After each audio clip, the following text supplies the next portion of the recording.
Hey, what's up guys? Trent, I'm back. I want to talk to you a little bit in this video about why failure actually is awesome.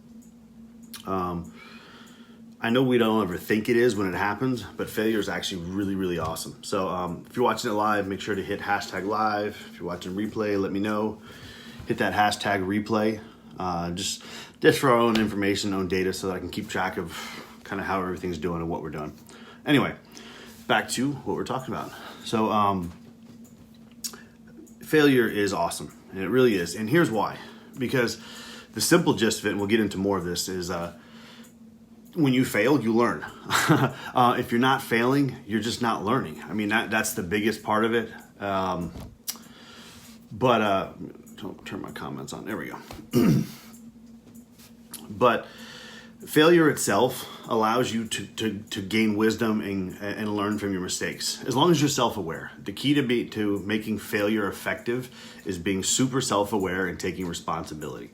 See, the problem is that most of us, when we have issues, and I won't say most of us, a lot of people, when they have issues, what they like to do is they like to pass blame off and say, hey, it's not me, it's somebody else. You know, it's not my fault, the market sucked. It's not, it's not this, my client didn't do what I asked him to do. It's not whatever it should be, right? We like to pass blame off. The bottom line is that one of the biggest things that's been helping me and made a huge difference in my business is for me to have the ability to say, look, it's my fault. If I did it, it's my fault. So I think that's one of the biggest things that I would tell you to focus on is when you fail, don't look at it as a negative, right? Understand that, okay, this did not succeed or did not go the way that I wanted it to go. It was not my preferred outcome, but you control your perspective and you control your mental approach. I'll talk more about that tomorrow. But you control your mental approach on how you process failure, right? So let me give you an example. Actually, a couple examples. So early on in my marketing business, so I picked up what at the time was an enormous client for me, and we were filling webinars for him. This is years ago. We were filling webinars for him, and we were running Facebook ads, and we were really generating their entire all the traffic going into their webinar and their training, and it just wasn't working. Now there were things that I had told the client we need to do X, Y, Z, and the client's like, well, we don't really want to do that. It's not, it's not in our.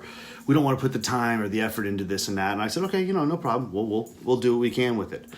So fast forward 3 months in, the client's like, well, we're just not getting enough traffic. We're not getting enough webinar registrations that we want. And the client flat out, they just said, look, we're not going to do it anymore. And I remember this is like I said a few years ago, but back then it was like my first response was when the client decided to cancel was I was pissed. I was like, man, I can't believe that client canceled on me. They didn't listen to what I say. They didn't implement this or implement that. And so what happened is I didn't learn from that process or that failure. I didn't learn and have the ability to take my mistakes, what I learned there, or what I should have learned there, and grow. Whereas nowadays, I had a client, probably 6 months ago, we lost a client. And I wasn't real happy about it. But the difference was this time, I didn't look at it and go, well, you know what? It's the client's fault. He didn't do what I told him to do. And, if he would have done this better or he would have been more proactive, I had to look at it and say, you know what? I own this. It's on me. And I think one of the biggest things that has helped a lot is when I begin to see and own my own mistakes, my own failures, and I look at everything that happens from a client's perspective as it's my fault. I don't beat myself up about it. I don't sit there and all of a sudden go, woe is me, and I suck at my job and this and that, because I don't. I'm really darn good at what I do. But what I will do is say, okay, I own it. It's my fault. I'm not passing it off on a client. How can I improve on it, right? So when you have perspective and you have the ability to have self-awareness, you're able to look at failure and say, you know what, this is cool. I get it. I wish the client was still here.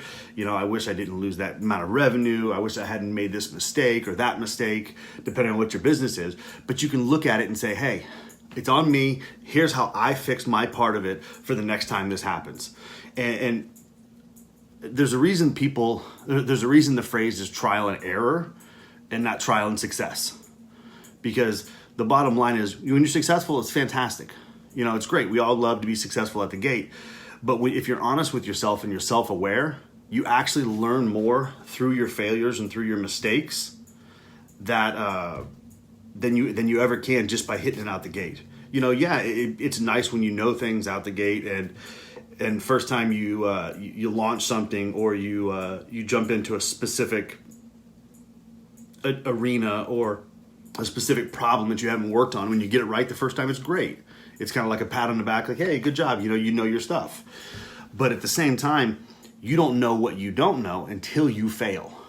So I want to challenge you guys very specifically to go back and look at the failures. If you run a service-based business, if you provide a product, go back and look at, in a service-based business, why you lost clients, why the relationship didn't go the way you wanted it. In a product-based business, go back and look at why were the product returned, why did my sales fall off. Look at those things and have self-awareness and say, okay, look, I can of course we can always find things to point out that, well, if this had been better on the client side or whatever, or this had been better on the customer side, then it would have worked.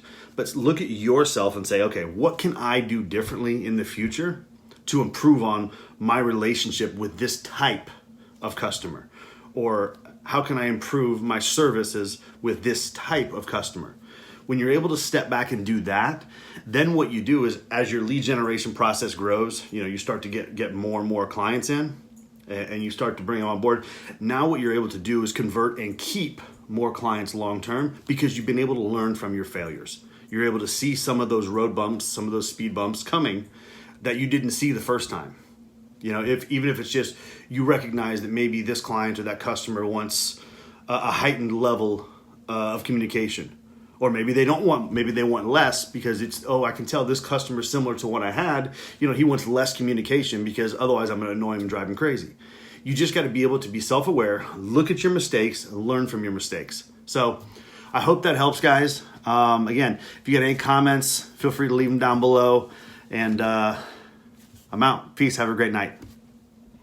I really hope you enjoyed and got a lot of value in this video. If you did, make sure you like, subscribe, and comment below. I'm going to be answering all the comments myself.